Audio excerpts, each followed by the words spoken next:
சுவையான டால் பருப்பு குழம்பு எப்படி செய்யலாம்னு பார்க்கலாம். 3/4 கிளாஸ் துவரம்பயிறு, 1/4 கிளாஸ் பச்சைப்பயிறு, இதை தண்ணி ஊற்றி ஒரு 10 நிமிஷம் ஊற வச்சுக்கலாம். மீடியம் சைஸ் தக்காளி 2 சேர்த்துக்கலாம் கட் பண்ணி.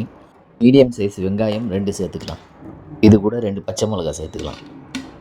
10 பல் பூண்டு சேர்த்துக்கலாம். இப்போ 2 கிளாஸ் தண்ணி சேர்த்துக்கலாம். இது கூட ஒரு 1/2 டீஸ்பூன் மஞ்சள்தூள் சேர்த்துக்கலாம்.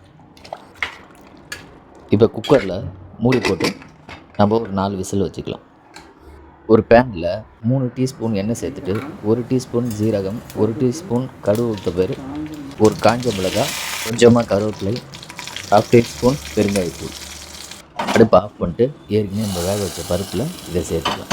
அவ்வளோதான் ஃப்ரெண்ட்ஸ், சூப்பரான ஒரு டால் பருப்பு குழம்பு தயாராக இருக்கும். இது கூட தேவையான அளவு உப்பு சேர்த்துங்க. காட்டு